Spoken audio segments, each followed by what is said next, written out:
അസ്സലാമു അലൈക്കും. ഇന്നത്തെ ക്ലാസ്സിൽ ഞാൻ പറയാൻ പോകുന്നത് എല്ലാവരുടെ ജീവിതത്തിൽ വളരെ ഉപകാരപ്പെടുന്നതും ജീവിതത്തിലെ ബുദ്ധിമുട്ട് പ്രയാസങ്ങളെല്ലാം നീങ്ങുകയും കടങ്ങളുള്ളവർ കടങ്ങൾ വീട്ടാനുള്ള മാർഗം അല്ലാഹു തുറന്നു തരുകയും ചെയ്യുന്ന ഒരു ദിക്റിനെ കുറിച്ചാണ്. നമുക്ക് എല്ലാവർക്കും പരിചിതമായ ദിക്റുകളാണ്. നമ്മൾ നിത്യജീവിതത്തിൽ ചെല്ലാറുള്ള ദിക്റുകളാണ്.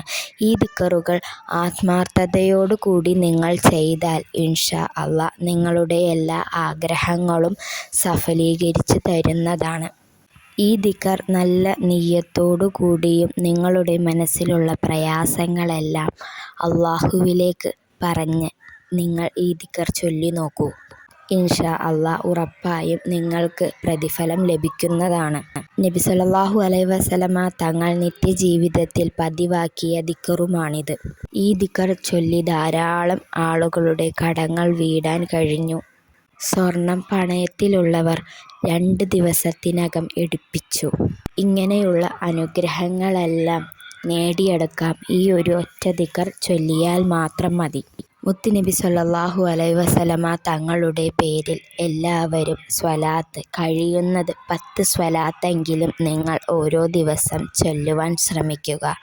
ഇൻഷാ അല്ലാഹ് നബി സല്ലല്ലാഹു അലൈഹി വസല്ലമ തങ്ങളുടെ പേരിൽ ചൊല്ലുന്ന സ്വലാത്തുകളും ദിക്റുകളും എല്ലാം അല്ലാഹു സ്വീകരിക്കുന്നതാണ്.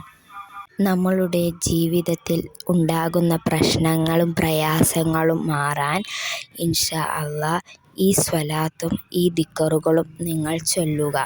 അല്ലാഹു എല്ലാവരുടെയും പ്രശ്നങ്ങൾ നീക്കി പ്രയാസങ്ങൾ മാറ്റി ഹൈറായി ജീവിക്കാനുള്ള വഴി അല്ലാഹു തുറന്നു തരുന്നതാണ് ഇൻഷാ അല്ലാഹ്. ആദ്യം മുത്തുനബി സല്ലല്ലാഹു അലൈഹി വസല്ലമ തങ്ങളുടെ പേരിൽ സ്വലാത്ത് തിബ് സ്വലാത്ത് നിങ്ങൾ 3 തവണ ചൊല്ലുക. അതിനുശേഷം ഹസ്ബുനല്ലാഹു വ നിഅമൽ വക്കീൽ, നിഅമൽ മൗലാ വ നിഅമൻ നസീർ എന്നത് 313 തവണ ചൊല്ലിയതിനു ശേഷം സാധാരണ നിങ്ങൾ നിത്യജീവിതത്തിൽ ചൊല്ലുന്ന സ്വലാത്ത് ചൊല്ലി അവസാനിപ്പിക്കുക.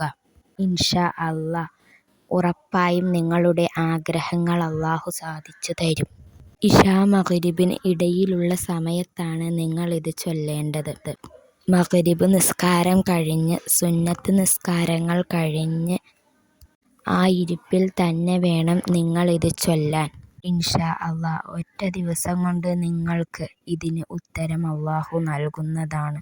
അല്ലാഹു എല്ലാവരുടെയും മുറാദുകൾ ഹാസിലാക്കി തരട്ടെ. ആമീൻ.